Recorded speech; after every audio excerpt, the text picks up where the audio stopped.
nos nossos corações, seja nos nossos olhos, agradecidos por esse momento de estarmos juntos aqui, agradecidos aos mentores dessa casa, agradecidos à espiritualidade que já tinha preparado a nossa casa para essa reunião, agradecidos pelo, como que se chama isso? Anderson. Pelo Anderson, que vai fazer a nossa palestra, com amor e muita paz. Sejam todos bem-vindos e que essa palestra seja muito bem sucedida. Que assim seja, graças a Deus. Graças a Deus e graças a Jesus. Pode ficar de pé? Pode levantar? Então tá beleza, então. Então tá beleza. Deixa eu só colocar aqui. Gente, o meu amigo Edson, ele falou assim, Anderson, qual que é o tema, né? Aí eu falei assim, a perda, né? E quando a gente fala assim de a perda, às vezes a gente fica assim, pensando na morte, no desencarne. Claro que isso aí também envolve.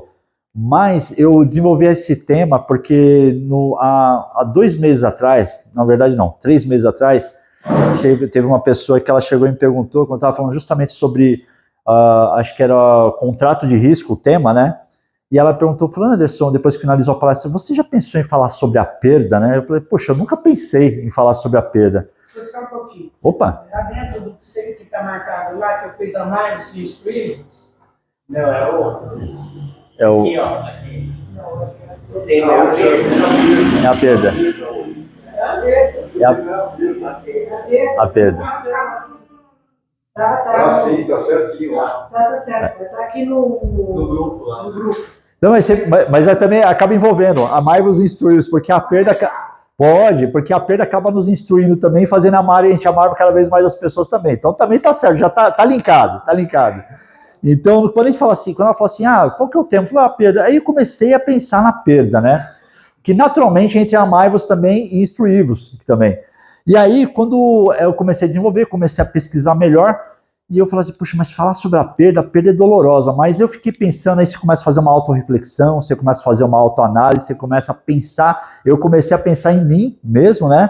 Nas perdas que eu tive, e aí eu falei assim, poxa, mas a perda, além da perda de um ente querido, que na verdade a gente não está perdendo, na verdade ele está indo para um outro plano que depois, determinado tempo, conforme o cara, gente, ó, o cara lá de cima é uma forma metafórica, tá? Porque Deus não é a pessoa, né? É o que é Deus. Então, aí o cara lá de cima é que vai decidir qual que é o tempo que a gente vai. A gente nunca sabe. Claro que quando a gente está no plano espiritual, a gente sabe, porque, mas depois quando tem o reencarne, vem o esquecimento do passado. Mas só que, aí eu fui lá, desenvolvi, comecei a pesquisar, e quando eu comecei a pesquisar, eu falei assim, poxa, bacana. Aí comecei a desenvolver todo o tema. E aí, o que eu achei legal, vou até começar com uma frase de um escritor famoso chamado Robert Allen, né? E aí, quando vocês passarem por aquela porta, vocês vão sempre lembrar dessa frase, que é, nenhum pensamento mora de graça na cabeça de ninguém. Todos eles são investimentos ou custos. E aí, vou repetir de novo, nenhum pensamento mora de graça nas nossas cabeças. E aí, todos eles são investimentos ou custos. E aí ele também faz uma outra explanação, ele fala assim, ou levam a pessoa na direção da felicidade ou do sucesso. Ou afastam dessas duas coisas, ou fortalecem ou enfraquecem, porque só depende de nós. E aí, por que eu estou comentando essa frase? Muitas coisas acontecem na nossa vida, por exemplo, uma doença inesperada.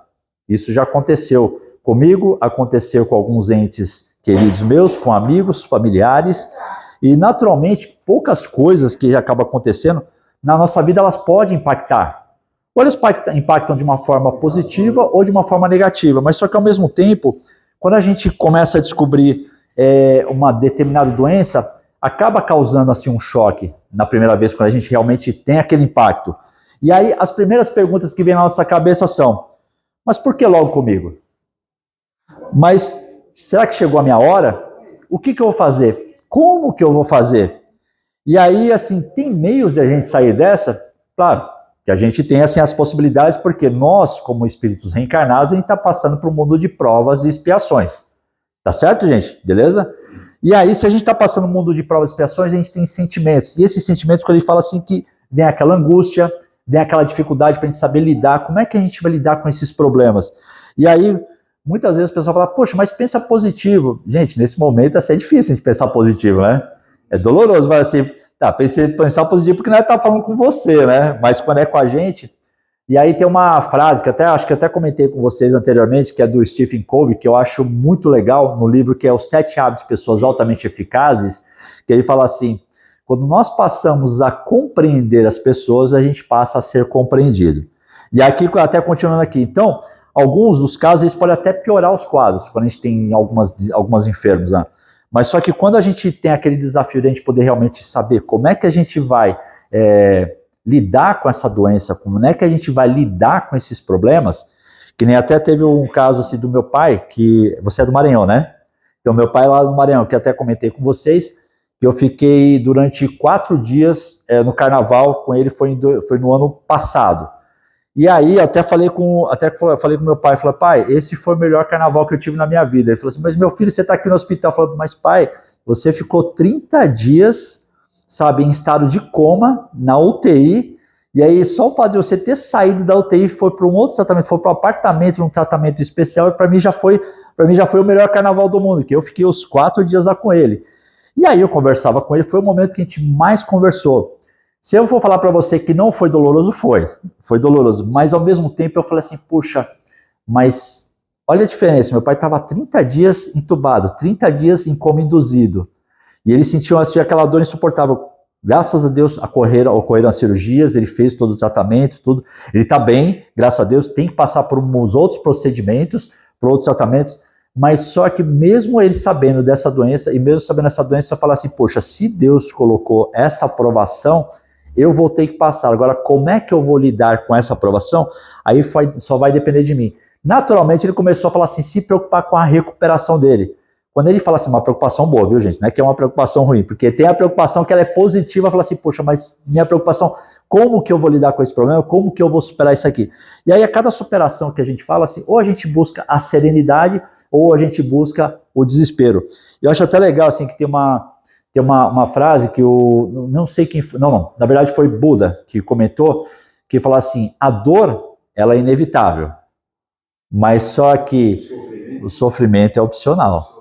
É opcional. Então, assim, todos nós temos dores. É que nem eu falo assim, vai chegando uma determinada idade, a gente vai perdendo todos os aplicativos, vão desabilitando alguns aplicativos, né, nossos. E aí, assim, a gente tem que ir se adaptando. Mas só que eu achei muito legal essa frase do Buda, porque fala assim, por exemplo, dor, todo mundo tem, cada um vai ter seu problema. O Guto tem um problema dele, o meu amigo Edson tem um problema dele, aí cada um de nós temos nossos problemas, mas se a gente vai lidar com ele, como é que a gente vai lidar? Como é que a gente vai superar? Isso só vai depender da gente. Se a gente vai ter dor, a gente vai ter. Dor a gente vai ter todo dia. Aí não sei se vocês lembram quando eu comentei com vocês, qual que é a profissão que não tem futuro? Alguém lembra aqui?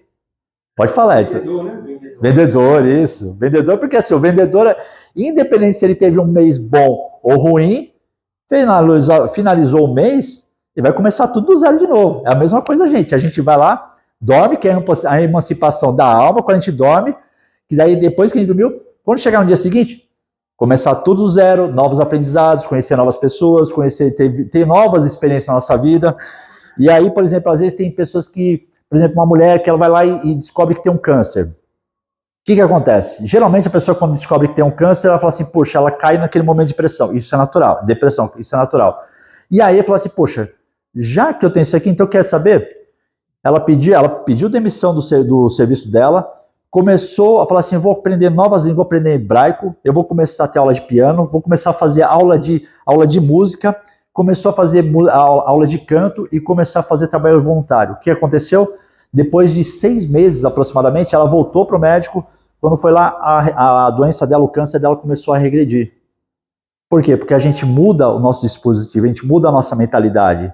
Se a gente mudar a nossa mentalidade, aí justamente é o que Epicteto ele fala, que ele diz que não são as coisas que nos perturbam, mas a opinião que temos sobre as coisas. Quando a gente cria aquele conceito ou aquele pré-conceito, a gente cria um conceito ou, na verdade, a gente começa a ter as nossas opiniões. E as nossas opiniões acabam perturbando a gente também. E, pode falar, meu amigo. Isso é uma coisa muito importante, muito Sim. significada. Você pode repetir? Epicteto, então ele disse, não são as coisas que nos perturbam, mas a opinião que temos sobre as coisas. A nossa opinião. Né? Exatamente. A minha opinião. Exatamente. E isso aqui que tá falando, Edson, foi bom até vocês...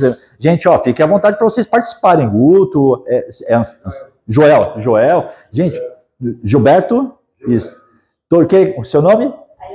Ayako, Elisa, Helena, Magda. Gente, pode todo mundo participar, que é um bate-papo de amigos, tá?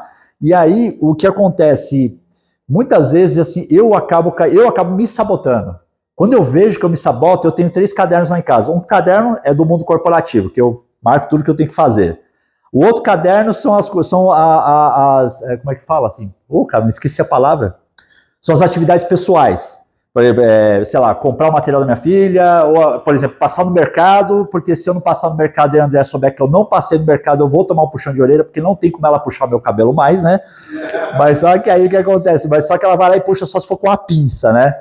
E aí, o que acontece? Aí, tanto é que a Pietra até fala pra mim, ela fala assim, papai, ó, mamãe falou pra você fazer isso, isso, isso. Você sabe, se você não fizer, ela vai começar a cuspir abelha pra tudo quanto é lado ali, né? Eu falei, não, princesa, pode deixar que o papai vai fazer.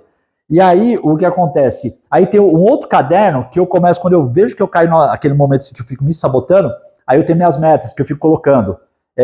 Por exemplo, tanto é que o nosso lema, sempre quando eu e a Petra a gente vai, eu levo ela pra escola, primeiro lema, assim, eu sou forte e saudável, eu sou muito inteligente, eu sou rico e próspero, e aí eu sou lindo e charmoso. E ela fala, eu sou linda e charmosa.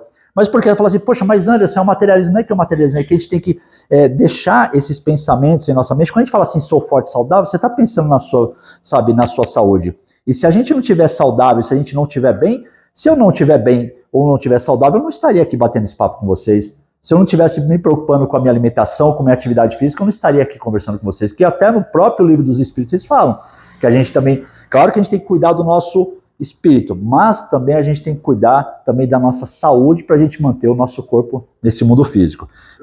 Pode falar, meu Bruno. E o nosso subconsciente, eu li alguma coisa a respeito, Uhum. que a gente afirma constantemente, não faz julgamento, Sim. Uma verdade. É isso aí. É isso aí. Você é psicólogo ou psicoterapeuta ou psiquiatra? Eu sou curioso.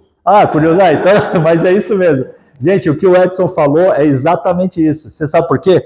Porque o que acontece? Nós temos o nosso inconsciente e o nosso subconsciente. O nosso inconsciente, a gente vai absorvendo as informações. O nosso subconsciente, ele vai gravando tudo que a gente absorver, tá aqui. Vai ficar gravando no nosso subconsciente. O que acontece? Aí é justamente o que o Edson falou, porque é o que a gente faz no karatê, nas artes marciais. A gente trabalha com repetição. No karatê a gente repete tanto determinado movimento que ele acaba sendo natural, mas o que? Está gravado no nosso subconsciente. E isso aí que o Edson falou, gente, é muito sábio mesmo, porque quando grava no nosso subconsciente, às vezes a gente leva crenças que nós tivemos assim quando a gente tinha 9 anos de idade, que a gente nem percebe, e a gente acaba tomando atitudes, por quê? Porque os nossos pais, os nossos familiares, os nossos avós ficaram falando, não faz isso, faz dessa forma. Quer ver um negócio, Edson, foi muito bom que você colocou assim. Teve uma vez que aconteceu um caso que um casal, eles se casaram, aí chegou assim, a mulher, ela pegou e o meu marido perguntou para a esposa, falou assim, eu tô vendo, ela foi lá, pegou a frigideira, hoje eu tô a fim de comer um bife, né? Pegou o bife, foi lá e cortou o bife, fritou um, beleza. Aí depois fritou outro. E ele ficou só olhando assim para ela, falou assim, puxa, mas qualquer dia eu vou perguntar. E aí passaram alguns meses, ele falou assim, só de curiosidade, por que você você corta um bife, frita um, depois frita outro, né? Ela falou assim, não sei, foi minha mãe que sempre fez isso desse jeito aí. Então tá bom. Daí ela falou, eu vou perguntar pra minha mãe. Aí depois passaram alguns meses, foram almoçar na casa da mãe, e aí foi almoçar na casa da sogra lá, daí falou, mãe, por que você, frita 2 bifes, né? Você corta o bife, frita um, depois frita o outro. Ela falou assim, filha, não sei, a sua avó fazia desse jeito, né? Aí beleza, aí foi perguntar pra avó, depois de algumas vezes. Quando perguntou pra avó, ô vó, mas por que você sempre frita 2 bifes? Você pega um bife, você corta, frita um, depois frita outro. Minha filha, porque naquela época a nossa frigideira era pequena, tinha aquele bife grande, a gente cortava um, fritava um, depois cortava outro, fritava outro. E hoje as frigideiras são grandes. Olha como é que passou da avó passou para a mãe, da mãe passou para a filha. Então ficou gravado no subconsciente. Era um hábito que criou, que ficou gravado no nosso subconsciente, e muitas vezes a gente leva esses hábitos. Isso é verdade. Exato. Então, você vê qualquer situação, fala, essa situação está diferente, mas não é assim não. Não Exato. É assim, não. A minha verdade. E às vezes Exato. tem a ver com essas crenças, né? Exato. Essas coisas, elas vêm de muitos e muitos anos. Exatamente. É isso, mas isso daí, gente, tanto é que o que o Edson mencionou é justamente quando a gente grava no nosso subconsciente, é bom a gente sempre assim tomar muito cuidado a gente estudar. Por isso que eu acho muito legal, eu acho muito legal o estudo que o Kardec fez de fazer a codificação, porque foi uma pesquisa filosófica e científica. Não foi simplesmente que ele pegou e acordou, acordou inspirado, falou, agora vou escrever isso. Não, ele foi lá, ele pesquisou. Mas por que ele fez isso? Porque ele tinha uma fé raciocinada. O que é a razão? A nossa razão, a gente fala assim, de questionar. Por mais que qualquer pessoa fale assim, que nem o Edson falou muito bem, às vezes a minha verdade, às vezes o que eu acredito que seja verdade, às vezes não é uma verdade. Às vezes é a minha crença que foi lá e está gravado no meu subconsciente, de tanto ficar martelando. E aí, por isso que o Kardec sempre fala assim, é importante que a gente tenha a fé raciocinada. Se a gente tem uma fé raciocinada, a gente pensa com a nossa razão. Quando a gente pensa com a nossa razão, a gente questiona. E aí, o que eu achei legal também é que a Petra, eu sempre falo para a Petra está com 12 anos hoje, e ela sempre fala assim, eu falei, princesa, nós devemos respeitar as pessoas, devemos respeitar os professores, as pessoas que dão um ensinamento para nós, mas ao mesmo tempo não quer dizer que você deve sempre acreditar no que ela fala. Foi lá, falou, ficou com uma dúvida, pesquisa, mas não é pesquisar na Wikipédia ou no Google, é que nem eu sempre brinco, a internet ela fala de tudo, até a verdade quando quer, né? Então é bom a gente pesquisar assim, procurar autores, fazer novas pesquisas, pesquisar biografia, às vezes quando vai ler um livro, pesquisar o que esse autor escreveu, para saber se realmente ele passou por aquilo. Então, é por isso que a gente fala, o questionamento e a fé raciocinada. E aí, quando a gente fala assim de pensamento, o que é o espírito? Quando fala na questão 23 do Kardec, né, quando o Kardec pergunta para os espíritos, o que é o espírito? É o princípio inteligente do universo. Então, nós, espíritos reencarnados, somos espíritos aqui reencarnados, então, nós somos o princípio inteligente do universo. Então, todos nós somos inteligentes. Todos nós temos os talentos. Nós estamos espíritos reencarnados. Nós não somos espíritos, nós estamos espíritos reencarnados. Eu estou Anderson, ele está Joel, ele está Edson, ele está Guto. Pode ser que eu esteja Valéria na próxima reencarnação, pode ser que eu esteja João, porque aqui a gente está só de passagem. E aí, complementando, quando Kardec pergunta na questão 24, o espírito é sinônimo de inteligência? Ele fala assim, a inteligência é um atributo essencial do espírito. Se a inteligência é um atributo essencial do espírito, nós precisamos ter uma fé raciocinada. Se nós temos uma fé raciocinada, nós precisamos utilizar a nossa inteligência. Se nós precisamos utilizar a nossa inteligência, nós temos que ter o quê? A razão. Se nós temos a razão, nós devemos questionar de forma respeitosa, nós precisamos questionar. Não é acreditar em tudo que fala. Até, por exemplo, o que eu estou falando aqui, gente, não acredito em tudo que eu falo, não, porque às vezes não é verdade, não, tá bom? Mas é o que eu sempre falo, gente, questionem, perguntem. Mas é interessante isso aí sobre a crença, né? Porque aconteceu comigo ontem em casa. Sim. Eu sempre para minha filha, né? Sim. Já que meu menino não faz nada. A minha mãe proibia a gente, aprendeu com a mãe dela, de quando você vai varrer a casa, não jogar o lixo para fora. Ela fala que tudo de bom, você joga para fora. Boa. Isso não pode. Então, né, ela passou para. A outra estava varrendo casa, eu lembrei disso na hora. Né? Sim. Mas a gente vira, não deixa. Não. Aí daqui a pouco você tá lá, você chuta o chinelo, que eu era moleque, né? De ficava com o chinelo virado. Meu filho, não vira esse chinelo que senão vai morrer. Gente, olha o hábito. Eu faço uma coisa, depois eu vou lá e desviro o chinelo. Não, senão a sua mãe vai morrer, pelo amor de Deus. Ou então abrir guarda-chuva dentro de casa. Eu falei, gente, mas como assim, gente? Não pode passar por debaixo da escada, não pode cruzar com um gato preto, que senão... Gente, aí daqui a pouco você começa a ver e fala, cara, mas será que faz sentido? Daqui a pouco você chega... pegar a pasta. Nossa, eu pegava minha pasta, assim, quando eu era vendedor numa editora, né, há muitos anos atrás, eu colocava minha pasta, pelo amor de Deus, não coloca a pasta, senão você vai perder dinheiro. Eu falei, cara, eu vou perder dinheiro se eu gastar o dinheiro, né? Se eu gastar o dinheiro e ficar vendendo e gastando com um monte de bobeira, aí eu vou perder o dinheiro mesmo. Mas bem colocado. Pode falar, meu amigo. As pessoas prometem as coisas, né? Acontecendo coisas ruins, né? Por exemplo, há muitos anos eu fumava. Mas olha, eu estou até risada, porque foi tantas vezes que eu queria parar e não conseguia, né? Então, o povo acaba assim, mais câncer, jogava fácil. Depois, quando tinha algum lugar, se eu oferecia o cigarro, pegava um. Aí voltava tudo. Mas, graças a Deus, há muitos anos que eu parei com isso. Mas Então, muitas coisas da vida da gente acontecem, uma mudança, né? Que a mudança Sim. fica em outras coisas piores ainda. Exato. O que faz isso? A pessoa está muito determinada, ou o que ela tem que procurar para que a coisa que ela tem necessidade, quer mudança, né? Sim. Ou de bebida, ou qualquer outras coisas, sim. Né? De postura, como se dá com o filho, como se dá, etc. Sim. Como tem essa mudança, seja passada tranquilamente. Sim. Sem deixar sequelas. Mano, mas boa pergunta. Você sabe como é que foi boa pergunta? Porque tem os dois lados. Tem o lado espiritual, que pode ser que o espírito ele possa ter vindo, reencarnou um determinado vício que ele teve uma reencarnação anterior, que acontece. Isso aí, assim, não é que é regra, tá, meu amigo? São hipóteses, são suposições. Mas pode acontecer do espírito, por exemplo, eu, Anderson, hipoteticamente, na última reencarnação, eu fumava, porque o que acontece? Tudo que nós fizemos na vida, na reencarnação passada, acaba gravando no nosso espírito, nosso pré-espírito. E quando até a gente poder se desvencilhar desse vício, vão reencarnações e reencarnações e reencarnações. Às vezes, pode até ser que eu, Anderson, puxa, agora, como eu fui fumante, um exemplo, tá? Como eu fui fumante, ou tinha um determinado vício, não seja só em fumo, ou que seja em jogos, enfim, foi daqui a pouco não, mas agora eu quero reencarnar, por exemplo, que eu tive vício em jogos. Eu quero reencarnar agora e trabalhar num cassino, um exemplo. E aí eu tinha aquele vício muito grande, porque eu, Anderson, optei para poder superar isso, passar por essa expiação, que para quem é uma pessoa que tem um determinado vício, que seja em jogos, em qualquer coisa, gente, é uma dificuldade enorme para ela.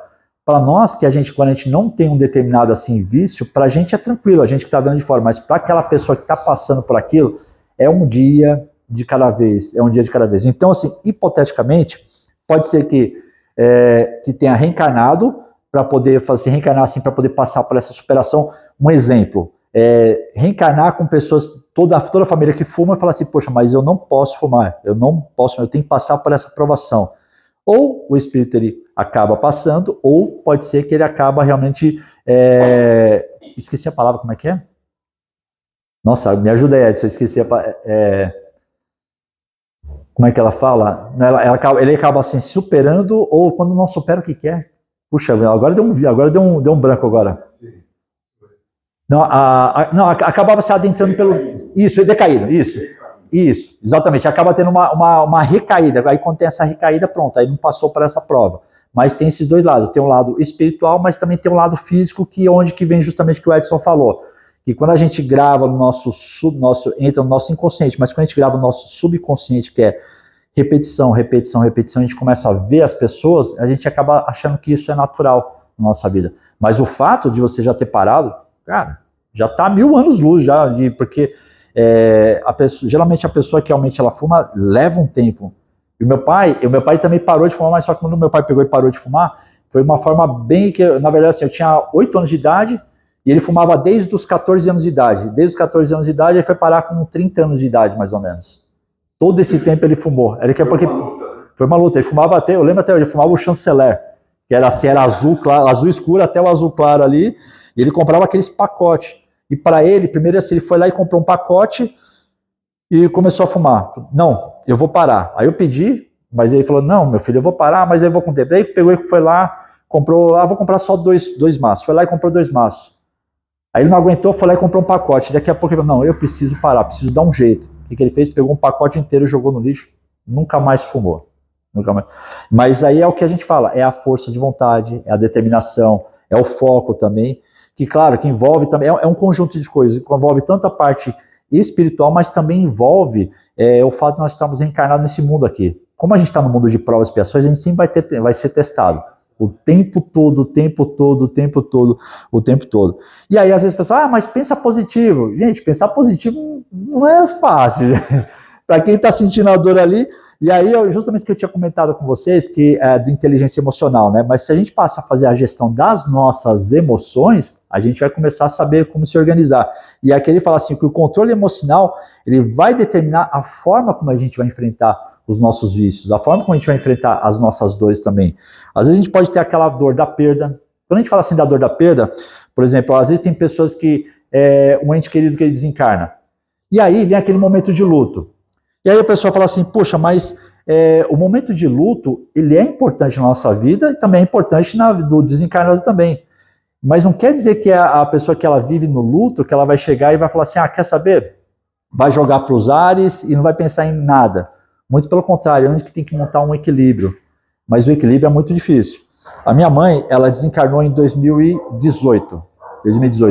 Mesmo assim, eu estudando Espiritismo desde 2010, para mim foi doloroso. E assim, foi uma dor assim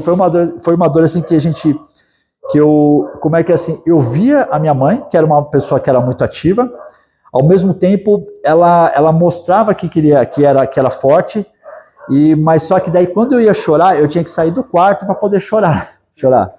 E aí eu chorava, mas só que ao mesmo tempo, quando eu via minha mãe, assim, acabava sendo doloroso. Por mais que eu soubesse que para minha mãe, assim, o desencarne dela ia ser na verdade, assim, ia remover toda aquela dor dela. Aí tanto que, até vou citar aqui um caso aqui lá do livro Céu e Inferno, que é do caso de Maurice Gontran. No livro Céu e Inferno, se vocês tiverem oportunidade, que está no capítulo 2, que são espíritos felizes. Maurice, o que acontece? Ele era um filho que ele era muito dedicado, muito estudioso, ele se dedicava sempre à família. E aí o que aconteceu? Depois de algum tempo ele teve um problema no pulmão, esse problema, assim, eu estou resumindo, viu gente, porque é um pouquinho extenso. Ele teve um problema no pulmão, então, quando ele desencarnou muito jovem, ele tinha apenas 18 anos. Só que para os pais dele foi muito doloroso. E aí o que acontece? Tanto que para o pai e para a mãe, ele falou assim, poxa, antes o nosso filho morresse ignorante do que ele ficasse dedicando aos estudos. Tanto que ele era tão inteligente que ele estava se dedicando para poder entrar na escola politécnica, que era uma das mais concorridas. E aí o que acontece? Como eles não conheciam o espiritismo, para eles começaram a ter o que a gente chama de... começaram a ter uma RD com Deus, né? DR, né? Uma discussão de relacionamento com Deus. Mas por quê? Porque eles não acreditavam. Só que eles reclamavam tanto, eles ficavam tanto angustiados que eles chegaram assim e falaram que a comunicação, quando ele teve a comunicação, ele não tinha a permissão de se comunicar com os pais dele. O que aconteceu? Aí teve que ir o amigo dos pais para poder se comunicar. Quando teve a reunião onde aconteceu a passividade, e aí até fizeram a pergunta assim, quando o amigo dele fez assim essa pergunta. Aí ele até falou assim, meu caro Maurice, o apego que tinha aos seus pais faz com que não duvide do seu desejo de restaurar a coragem deles, a tristeza e o desespero da sua morte, porque deixou a sua saúde, e a sua saúde acabou desmotivando cada vez mais deles continuarem vivendo. E aí, ele até responde depois, meu velho amigo, aguardava a ocasião que ofereceu de me comunicar. A dor dos meus pais preocupa, mas só que eles só se acalmarão quando eles tiverem a certeza do espiritismo. E aí, o que não estou perdido para eles, mas deve convencê-los da verdade. O que é a verdade? Não é o mundo que nós vivemos. A verdade é o nosso mundo espiritual. E aí o que acontece? Era preciso esse acontecimento. Ele falando para o amigo dos pais dele. E aí ele falou assim, para eles acreditarem que fará a felicidade deles. Quando eles impedirem de ficarem reclamando pela providência.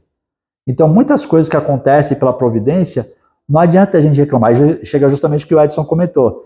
Assim, a dor nós vamos ter. Agora, o sofrimento ele vai ser opcional. E aí ele falou assim, mas você sabe que o meu pai era muito cético, né? E o propósito da vida futura, ele não acreditava na vida futura, o pai dele. E aí Deus permitiu que ele tivesse esta aflição. Então ele tinha que ter, os pais dele tinham que ter essa aflição. Porque é aquele velho ditado, né? Que a gente fala assim, o que a gente não aprende no amor, a gente aprende na dor. E aí, para poder tirar desse erro, e aí assim, nós reencontraremos nesse mundo. Ele falou que eles vão se reencontrar nesse mundo, mas não como reencarnado, porque a comunicação entre eles não permitia, só permitiu para o amigo dos pais dele. E aí, assim, depois que eles passarem por esse desgosto, por essa fadiga, a gente vai se rever, a gente vai se encontrar, mas nesse momento eu estou proibido de comunicar com eles, por isso eu só me comunico com vocês.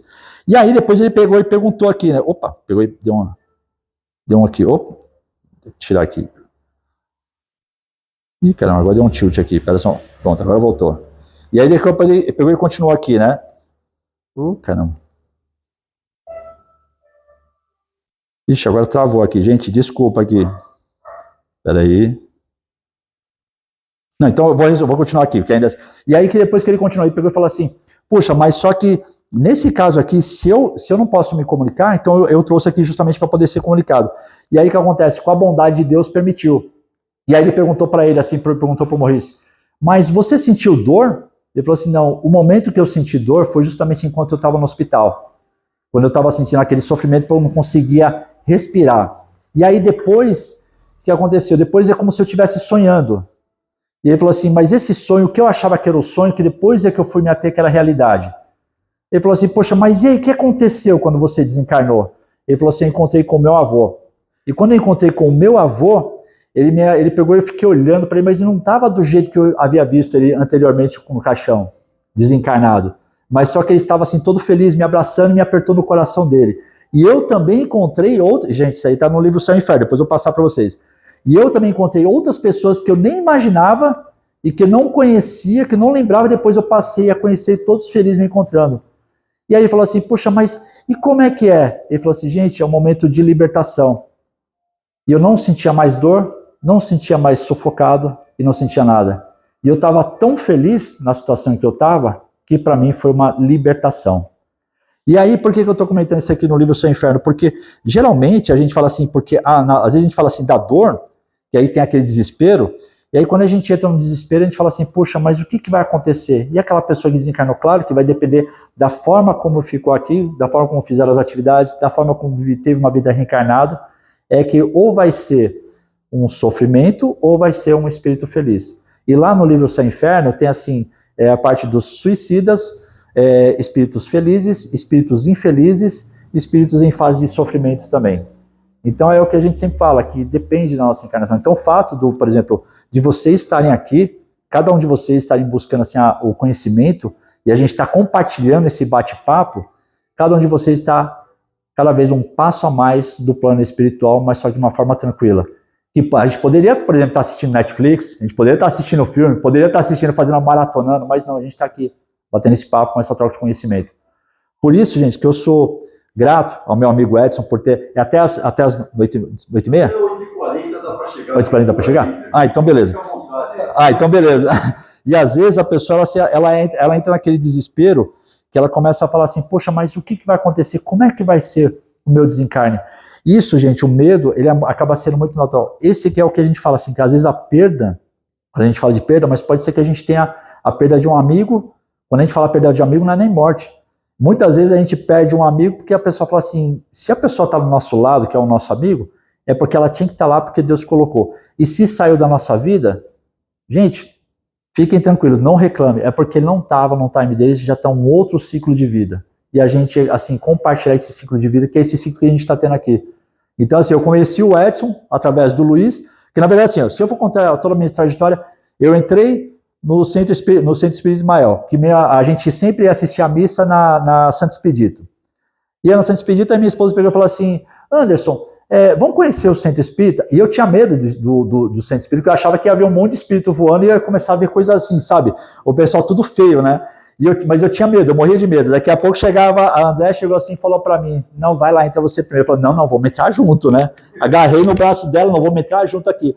Quando eu entrei, eu fui tão bem recebido lá no Ismael, que daí eu cheguei e fiquei, poxa, mas não é o que eu pensava. Aí é o preconceito. Que estava no meu subconsciente, com o espiritismo, e eu vi um monte de espírito feio. O que aconteceu? Estava gravado no meu subconsciente. O que eu tive que mudar? A minha chave. Só mudei minha chave porque a minha esposa levou até lá. Então eu entrei pelo amor, pela dor que ela saiu puxando minha orelha, né? E pela curiosidade. Aí eu entrei pela curiosidade. Aí depois eu falei, quer saber? Aí fui lá e fiz inscrição. Comecei a estudar o espiritismo. Me apaixonei pelo espiritismo. E aí hoje estou aqui. Aí depois acabei conhecendo o Luiz. O Luiz ele pegou e me indicou para um outro centro. Aí depois eu conheci outra pessoa que depois indicou para outro. E aí acabei conhecendo o Edson, que aí foi indicação do Luiz também. E aí é o que a gente sempre fala, nada é por acaso. Pode falar, meu amigo. Eu queria fazer um comentário. Inclusive, o Luiz chegou até aqui por causa da Cida, que não está frequentando aqui no momento, porque ela está aguentada e o serviço dela e tal, né? Mas foi muito importante também a indicação do Luiz, depois a sua indicação. Que representa para nós uma renovação. Pô, que legal, que legal. Muito legal, foi a Cida que chamou o Luiz. Pô, que legal, meu. Aí. Ele foi professor de espiritismo dela. Ah, é verdade, ela falou, é verdade. Foi isso mesmo, foi isso mesmo. É isso mesmo. E aí é o que a gente sempre fala assim, poxa, só para vocês verem, as coisas não acontecem por acaso. Não é por acaso que a gente está aqui, a gente batendo esse papo, não é por acaso que eu estou aqui conversando, porque tudo tem um plano, tudo tem um plano. E aí eu estava até aqui justamente quando o Edson pegou e falou, Anderson, você tem tal dia, eu falei, cara, eu não consigo, mas eu falei, se você me colocar em tal dia, eu falei, esse dia tá bom para você? Cara, dia 3 de julho tá perfeito. Eu venho aqui, então não é por acaso que eu tô aqui no dia 3 de julho. E aí, por que a gente fala assim?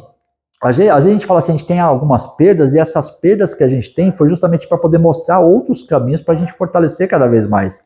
E que nem fala assim, a gente pode ter uma perda de um ente querido, pode ter a perda quando fala assim, não é a perda do desencarne, é a perda de um amigo, a perda de um bem material, a perda de um emprego, tudo envolve a perda. Mas só que ao mesmo tempo, se a gente saber como lidar, que é amar ao próximo, e a gente se instruir, e instruir essas pessoas, a gente vai saber como lidar com a perda. Então acabou linkando, amar ao próximo, e aí também instruir-vos. Quando a gente fala instruir, a gente se instruir, a gente se reeducar, a gente aprender, a gente tirar novos conhecimentos também. E aí, meus amigos, para finalizar, tem duas frases que eu quero mencionar para você que eu vi essa semana que eu achei sensacional. Quando a gente estava falando assim de dor, né? Toda dor, ela pode ser suportada se sobre ela puder ser contada uma história. Isso aqui é Hannah Arendt. Então, toda dor pode ser suportada se sobre ela puder ser contada uma história. Então, vocês podem ter certeza, toda a dor que nós passamos, depois, quando a gente supera, a gente sempre tem uma história. Ou a gente vai ter uma história no jantar, ou no almoço em família. Ou falando, cara, você lembra aquele dia que nem teve um caso assim que... que assim, a minha esposa chamou eu de quinta série, né? Ele falou assim, Anderson, você e seus primos, vocês eram pancadas. Olha a ideia da pessoa aqui, né? Quando a gente tinha 10 anos de idade, 8 anos de idade, a minha tia estava construindo um salão. Isso daí ela tinha construído a casa dela, construiu. Naturalmente, quando tinha esses lugares assim que estavam construindo, geralmente tinha aquela montanha de areia. O que acontecia? A gente subia lá na casa e pulava na areia.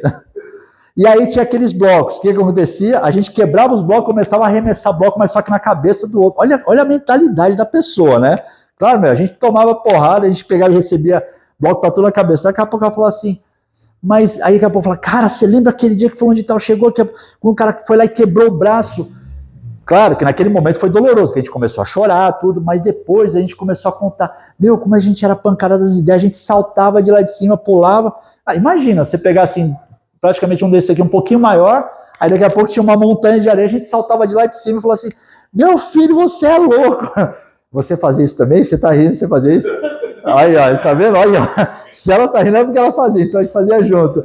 Mas era tão gostoso. E quando chegava aquela areia fresquinha, né? Era melhor. Agora aquela areia que já passava uma semana, já ficava dura, já não tinha mais graça. Nossa. Olha, tá vendo? Mais uma que pulava na areia. E aí, claro, que a gente se esborrachava, a gente sentia a dor, saia chorando. Aí eu chegava, voltava para casa com a gola toda desgarçada, o short rasgado. Só que a gente ria. Hoje a gente ri. Então aí o que acontece é justamente toda dor ela pode ser suportada se sobre ela puder ser contada uma história. Então todas as dores que nós passamos, tirando aquelas que não podem ser contadas, a gente realmente acaba tirando uma história, acaba tirando um aprendizado. E aí continuando assim, eu não sei quem é o autor dessa frase, mas achei muito legal. O processo ele te fere, mas o propósito te cura. Vai ter lutas, medos, inseguranças, mas também terá a presença de Deus te sustentando todos os dias. Porque todos os dias nós temos a presença de Deus nos sustentando, nos confortando, nos suportando, mesmo naquelas dores que a gente chora, que a gente acha que não tem mais solução. Meus amigos, eu quero agradecer ao meu amigo Edson pelo convite, agradecer a cada um de vocês que estão aqui nessa terça-feira de frio, mas que estão ouvindo esse careca aqui falando, mas o meu objetivo é justamente para a gente poder chegar e compartilhar conhecimento, experiência. Nada é da minha autoria. Meu lema é tudo que é bom eu vou repetir e compartilhar com cada um de vocês. Eu agradeço a cada um de vocês por esse bate-papo aqui que a gente teve aqui nesse happy hour de conhecimento. Que assim seja, graças a Deus e graças a Jesus. Nós também agradecemos por essa palestra e sua presença. Eu que agradeço. Agora a palavra é com